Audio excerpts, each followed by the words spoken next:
Rothschilds produced their first wine in a new facility in 2005, but their discussions, tastings, visits to growers, and familiarization with the region started a few years earlier. There was agreement from the beginning that the Rothschild champagne would be a brand of the highest quality with the best fruit sources. Signing the bottle for them was very important. It represented the Rothschilds' first collaboration.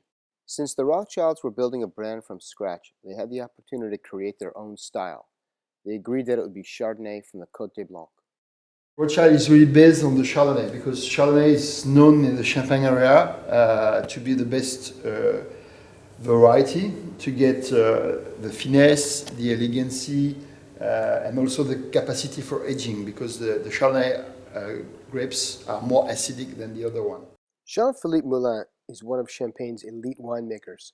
Over his 35-year career, Moulin has been operations director at Pommery, Perrier-Jouët, Mumm, and Paul Roget, and was in charge of Renard Blanc de Blanc for 7 years before joining Rothschild in 2007.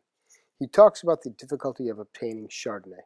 All the big champagne houses are looking for Chardonnay to have this quality and also to use Chardonnay in the top cuvée like vintage or special cuvée, tête de cuvée, because this type of cuvée need a long aging on the lees. So if you don't have enough Chardonnay, your wine will not be able to age so long. It's a pity, but there is only 28% of all the acreage which are planted with Chardonnay. And the best places to grow Chardonnay, it's the Côte des Blancs, where we are located. It's why we decide to implement, to start the winery here in the Côte des Blancs, because it's the heart of the area for Chardonnay.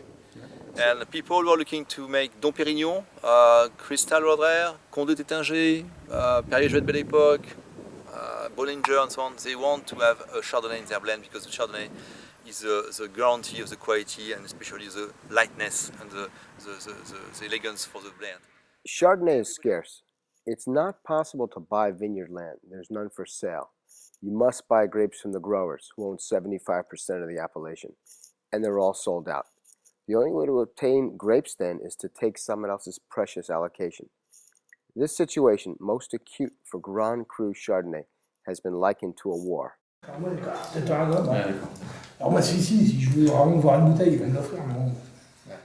General Manager Frédéric Marès visits with Pierre Gonnet, a grower who owns a whopping 30 hectares of Chardonnay in the Grand Cru village of Le Mesnil. Frédéric is a champagne industry veteran, having worked at Mumm, Perrier-Jouët, and Moet et Chandon. His relationships with growers date back to his school days in the Grand Cru village of Avize. He's had success in securing grape contracts because growers see that the Rothschilds are really doing something unique. At the top of the hill of Vertu village, you know the Premier Cru. Just after the hill, we are in Le Mesnil, where we were just before with Jordan. And Le Mesnil is one of our main procurement for the grapes of Chardonnay Grand Cru. And you know, we have between these two villages close to 35, 36 hectares on 75, 80 hectares, means close to 50%, which is amazing. In Burgundy, for example, there's no agreement as to the best village, but in Champagne, Le Mesnil is considered to make the finest champagnes. We have the village of Vertus, a small village, and the facilities on the wineries of Rothschild is just about. The Rothschilds decided to build a winery in Vertu to become part of the village and maintain access to the growers in the strategic area.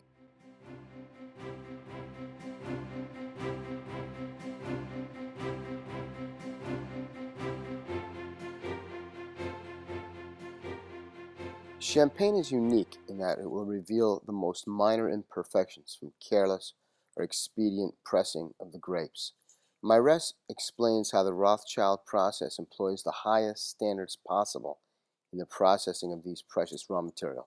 The difference between the process Rothschild and the others, one of the main points, not the others in general, but maybe the big players, is that we don't use the ties, we don't use the press, you know, these two juice for 5 hectoliters on 25 means 20%, we don't use it. But when the tie, or press wine, is higher in tannin, darker in color, and lower in acidity than the free run, and therefore ages faster. Some brands need to use the tie because it enables them to release their champagne after only 18 to 20 months. When you use 100% free run juice, or cuvée, You have the potential to produce a champagne of extraordinary elegance, but the high acidity means you must age it in the bottle for an extended time to develop the flavor.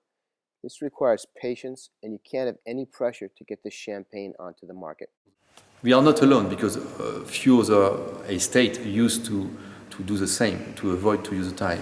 But to avoid to use a tie like 100% is very rare. That shows that we are not alone. We can distinguish our blend and our cuvée from the others because we are so much Chardonnay in the blend that we could match with the special cuvée or the vintage cuvée for the other brand. While the Rothschild champagnes are non-vintage, the specifications are similar to or exceed those of the vintage and tête de cuvées of other champagne houses. 100% free-run juice gives the potential for finesse and elegance of style. High percentages of Grand Cru and Premier Cru Chardonnay gives high acidity and a lightness as well as longevity. The use of 40% reserve wines is nearly double the amount found in a typical non-vintage champagne. And long aging on the yeast develops flavor. And finally, a low dosage. Dosage levels 2 times the Rothschild amount act as a sort of makeup, allowing a champagne to get to the market sooner. The Rothschild Rosé is unique and deserves some explanation. It's 85% Chardonnay, predominantly Grand Cru.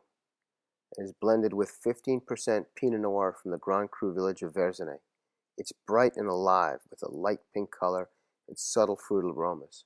Perfect with gazpacho, beef carpaccio, prosciutto and melon, or dessert. So the rosé is really close from the Chardonnay in the style. And when I want to do a joke, I say it's a pink Chardonnay.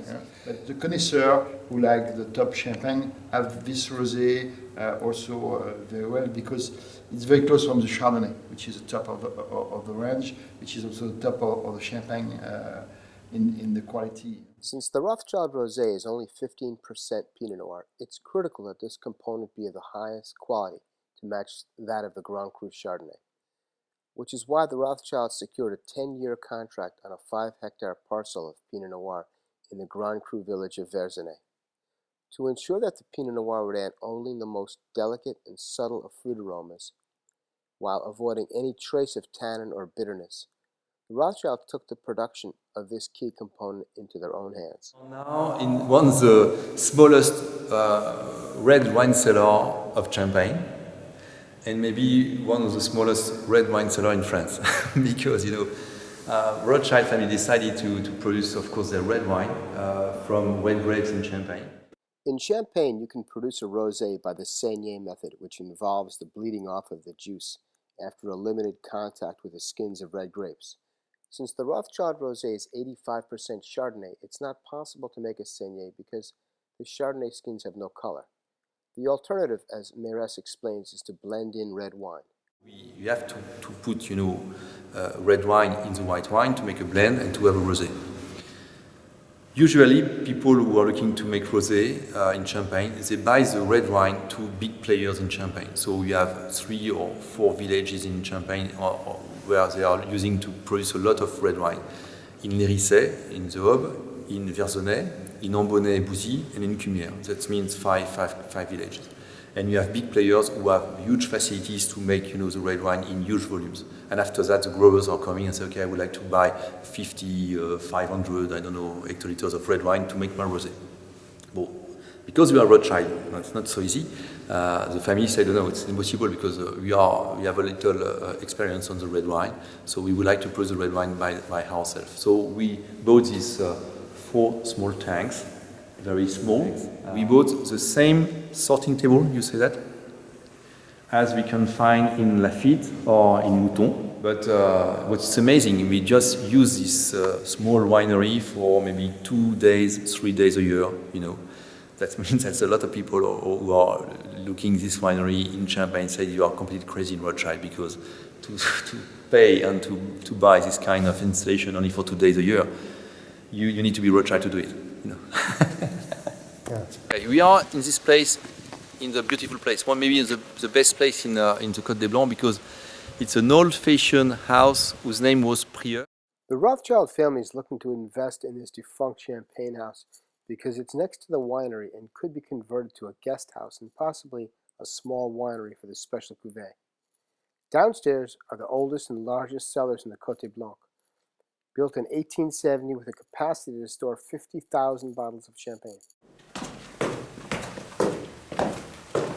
The champagne cellars, an old-fashioned one, so it will be the Rothschild storage. Yes, and you know, Jordan, we are at 15 meters less, means 55 feet. Yeah. Temperature is close to 12 degrees all the year, in winter, in summer, in springtime, in autumn, every time. So it's perfect for the conservation of the wine, and especially for the champagne. It's good for the prise de mousse, for the second fermentation in bottles. And it's not too bad to have a big tasting with Pasternak team. Welcome.